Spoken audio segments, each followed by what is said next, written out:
Welcome back to the deep dive. Today, we're really trying to cut through some of the noise around corporate climate action. There's certainly a lot of it out there. Exactly. And we want to bring you what feels like a clarifying thud on the topic. Hmm. Because you see all these corporate net zero pledges, right? But a major new peer-reviewed study published in Nature Communications, and Forbes picked up on it too. Yes, I saw that one. Very interesting piece. It reveals a pretty stark reality about voluntary carbon offsets. You know, those tools lots of companies use. Very visible, certainly. Well, the study suggests they're frankly a rounding error, almost irrelevant to actual decarbonization. Largely irrelevant, yeah. That's the key finding. So today we're unpacking why that might be the case and, maybe more importantly, what does actually seem to move the needle on corporate climate action. Absolutely. It's about getting past the headlines. Right. So you're about to get a much clearer, more direct understanding of this really crucial and I think often quite misunderstood topic. It is a fascinating disconnect, isn't it? Almost counterintuitive. How so? Well, you've got this huge public and investor pressure for climate action, right? Yeah. But then one of the most sort of visible corporate responses. The offsets. Yeah, the offsets. Yeah. Turns out to be, like you said, largely irrelevant. So our deep dive today is really digging into the true impact, or maybe the lack of impact, of these offsets. Okay, so the mission here is to equip you with the essential knowledge from this specific research. And it's quite comprehensive research. It seems so. It looked at 89 multinational companies, and not just any companies, airlines, oil and gas, auto manufacturing, some of the toughest sectors. The hard to abate ones, exactly. And these weren't small players either. No, the study mentions they collectively retired about a quarter of all voluntary carbon credits back in 2022. A significant chunk of the market. So what was the number one most striking conclusion they reached about how these companies were actually decarbonizing? Yeah. Or not? Well, the core finding is undeniably stark. The research basically concluded that companies that voluntarily buy offsets do not, on average, decarbonize any faster than their peers who don't. Wow. Okay. Not faster. Not faster.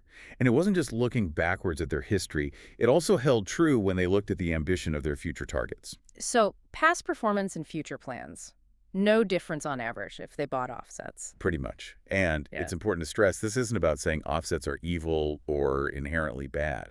Right. It's more nuanced than that. Exactly. It's more about recognizing their fundamental, ineffectiveness in actually driving genuine corporate emissions reductions within these companies. So less a scandal of deception and more one of irrelevance. That's a really interesting distinction. I think that captures it well. Irrelevance to the core task. And the study digs into why, right? Why this irrelevance? They talk about something called the rounding error of expenditure. What's that about? Yeah, exactly. The study found that for most of these firms, voluntary carbon offsets seem to be treated more like a side budget item. A side budget. Or, maybe a communications lever for PR. Or sometimes just that little checkout box you tick online. Ah, okay. I see. Researchers estimated that even the companies buying the most voluntary credits typically spend only about maybe 1% of their capital expenditures on them. 1%. Of CapEx. That's the big money, right? Spending on buildings, equipment, technology. That's the heavy investment stuff, yes. So 1% for offsets. That seems tiny. Almost counterintuitive then. If they're spending so little, why even bother? The study's basically saying this isn't a real strategy for cutting emissions deep down, is it? Precisely. The way the researchers put it was, that's not a decarbonization strategy, that's a rounding error. A rounding error, okay. So what this means for you, the listener trying to make sense of all this, is that it's crucial to understand this isn't about offsets being fundamentally bad. Right. Instead, they've largely been orthogonal. Orthogonal, meaning Sort of irrelevant or beside the point, not directly related to the actual tough, heavy lifting work of cutting real emissions from their operations. Okay. So it challenges that common idea that just buying offsets equals climate action. It really does. It's maybe more like buying fancy running shoes instead of actually going for the run. Huh.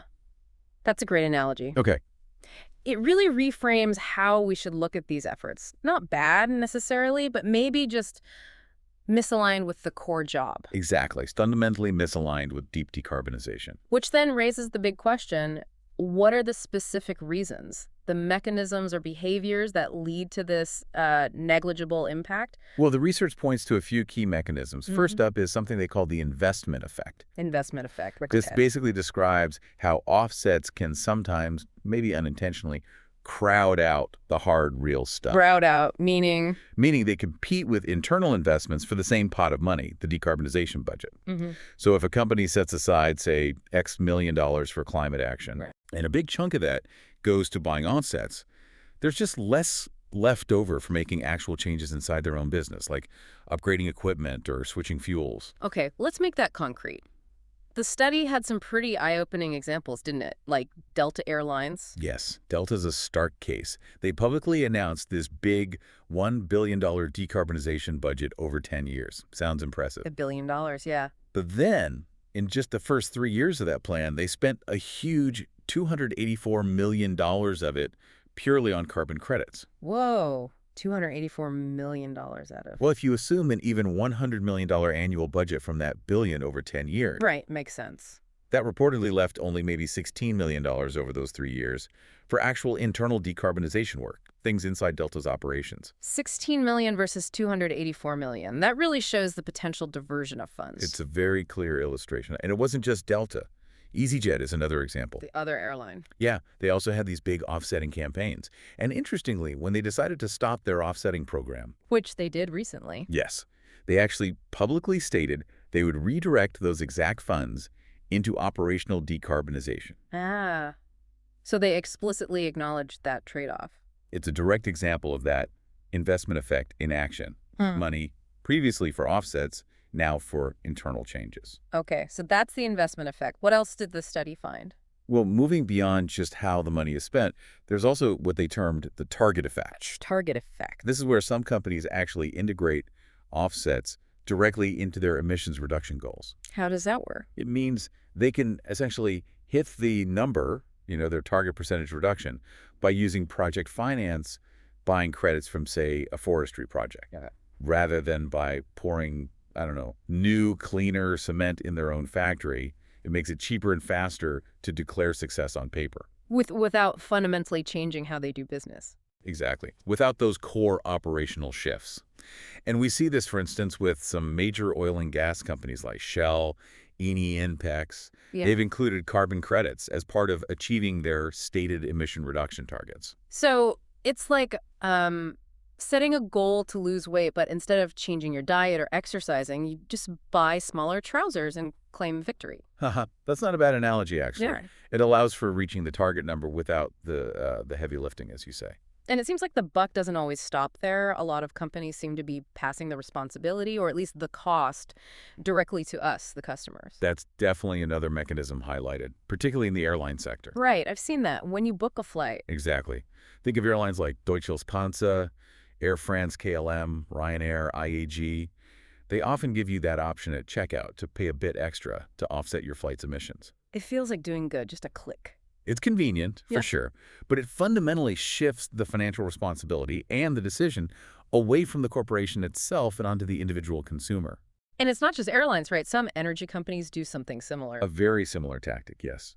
Some oil and gas majors, the study mentions Shell, BP, Eni, Inpex, Total Energies, sell what they call pre-offset fossil products, like offset gasoline. Pre-offset fuel. Again, it externalizes the cost and the decision-making for that carbon reduction.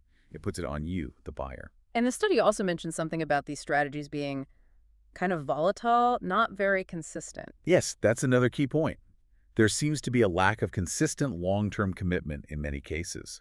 The researchers noted that companies routinely pass the cost to customers, as we just discussed, and also often change strategies when budgets tightened or headlines shifted. It wasn't always a core embedded strategy. That inconsistency really suggests it's not fundamental, doesn't it? And the data seems to back that up. You mentioned Delta and EasyJet earlier. Exactly. They were the two largest emission offsetters identified in the study sample.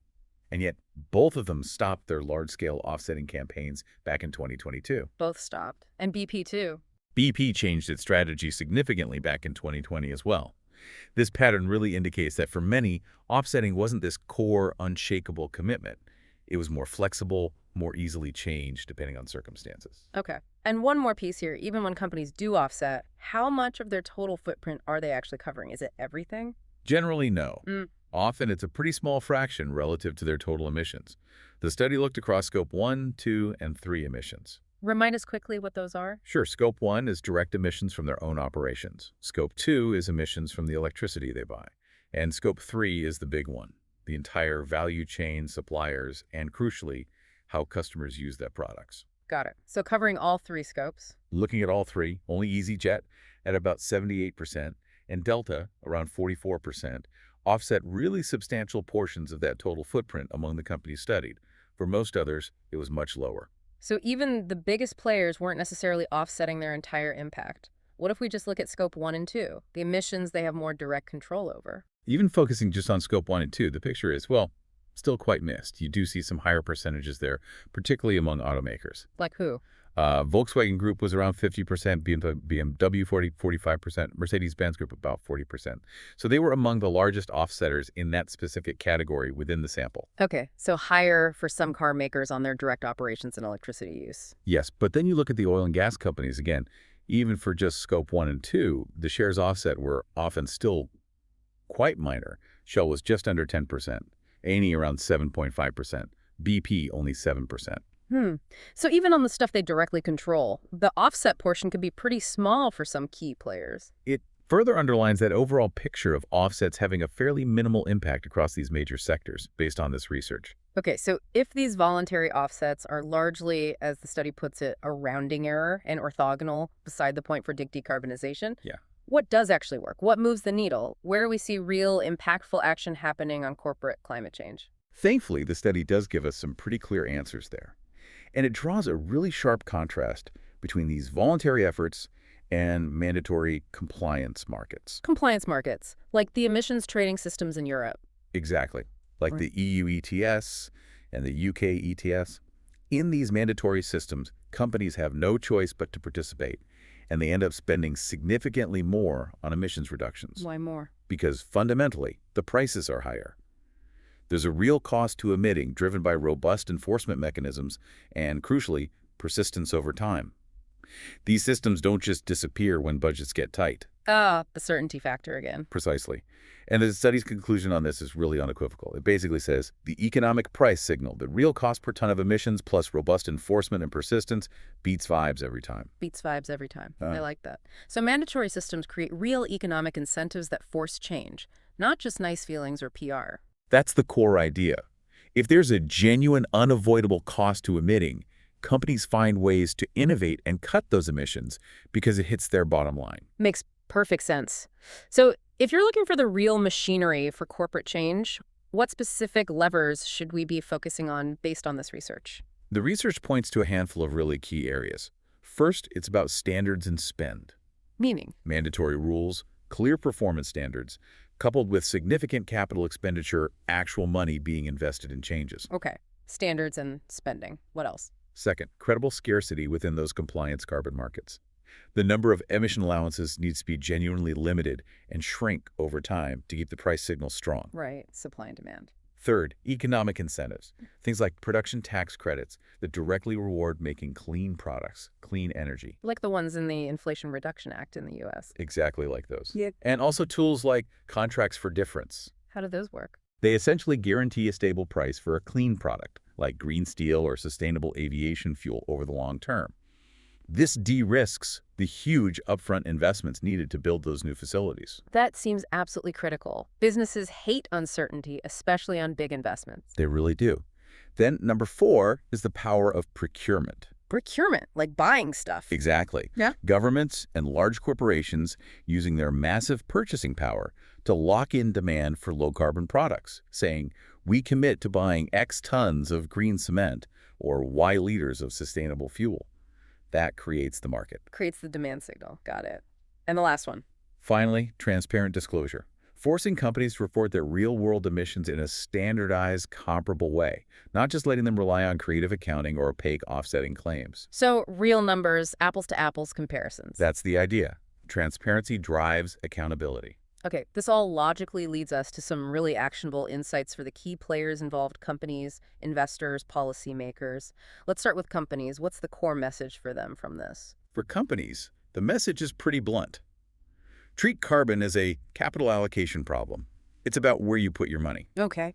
If your net zero plan isn't clearly visible in your capital expenditure, your CapEx plan, the research suggests it isn't real. The money has to follow the promises. So show me the money, essentially. Pretty much. And practically, that means prioritizing internal levers.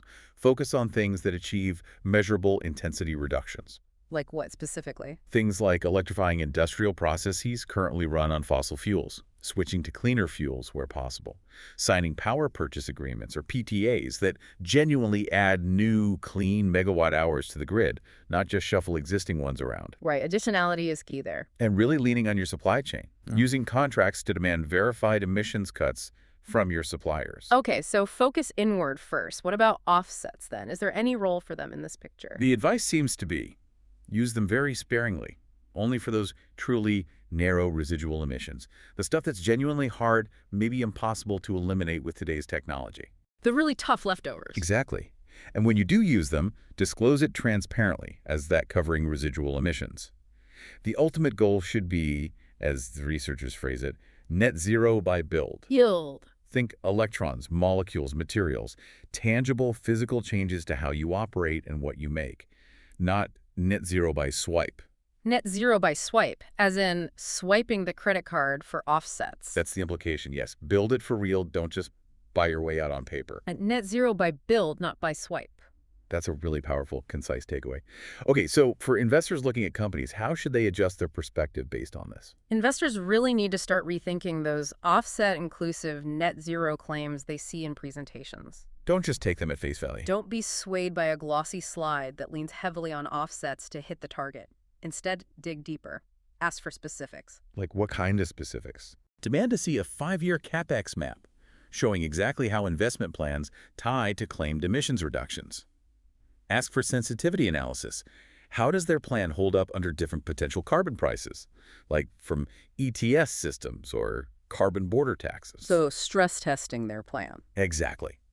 And look for audited, verifiable progress in their Scope 1 and 2 emissions, plus a credible, detailed plan for tackling the significant parts of their Scope 3 footprint. And the bottom line for investors. If a company's whole climate narrative seems to fall apart once you mentally remove the offsets, the research strongly suggests it's not investment-grade climate strategy. It's a red flag. Needs much more scrutiny. Right. A clear signal to be skeptical and ask harder questions. Okay, finally, policymakers.